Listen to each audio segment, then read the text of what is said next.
But I'll go back to 1977 when I was in the 7th grade. So my grade went with the year that it was in the 70s. So if it was 75, I was in the 5th grade. Oh. If it was 76, I was in the 6th grade, and so on. So in 77, I listened to the jazz bass player Ron Carter. He was my favorite musician. Really? Okay. And I wanted to be a bass player. So when I was at the Mary E. Curley Middle School.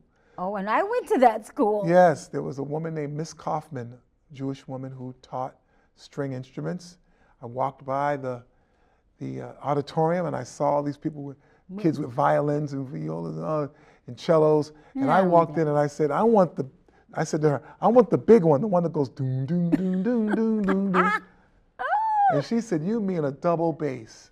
There you go. And I said, yes, I want to learn how to play the double bass. And I started my journey in the arts playing the double bass. I wanted to be Ron Carter. So I had an afro. One of his albums had him with an afro and a pipe in his mouth. I went downtown and bought a pipe. Didn't smoke it. I mean, You just had it there. I had it in my mouth. So and, you could. And I would play and try to be Ron Carter. And I did that for a couple of years, got really good at it through the school, got a scholarship at 13 to go to BU and study with a college student there.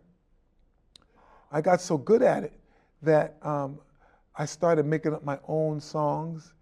And then my mother bought me an electric bass. Oh. Because Proposition 2.5 came in, took all the instruments away. Out. That's right. So I got a bass, electric bass, and I didn't really like how the electric bass sounded. It didn't sound the same. Yeah, it doesn't have the emotion. Yeah, the emotion and the warmth of it. Yep. But I still could play, but that faded away because, you know, my hormones kicked in and I wanted to run and play basketball and do all the other things. And then hip hop came along in the 80s. Right. And that's when everything changed. I got really into street culture along with doing the Boston Youth Theater with Elaine Corey. So I got into the Boston Youth Theater. And I did that from 1982 up until, I don't know, 87, 88. What was the Boston Youth Theater? So Elma Lewis was doing everything up on the hill. Yes, she was. Elaine Corey was doing everything downtown with the Boston Youth Theater. Oh, okay. So what it was a multi-generational, in terms of production, type of a youth theater, but it was diverse. They had kids from Newton, Roxbury, East Boston, Charlestown, Dorchester. She auditioned everybody. Okay. And what she wanted to do was introduce young people to the diverse nature of Boston and the diversity of Boston.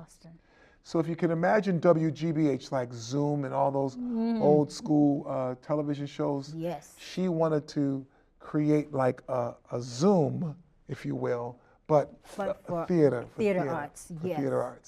And I got all into the Boston Youth Theater. I did 7 years with the Boston Youth Theater, along with hip hop. And I was doing shows all over New England. I started linking up with, you name it, we did it. We went everywhere. Liz Walker, who became Reverend Liz Walker. I remember I did a performance of hip hop. I rapped and I did some breakdancing at the 7th Annual Emmy Awards. And she was there. And after the show, she said to me, hey, you want to come hang out with us at an after party? We're all going to just go and talk. And I hung out with her, Joyce Kohaywick from Channel 4, Chet Curtis, Natalie Jacobson, all these people who were on TV. I hung out, and I was only like 18. And there I was with all these maybe, they were probably 30 probably at the time. Yes. But that gave me a sense of the direction I was going in.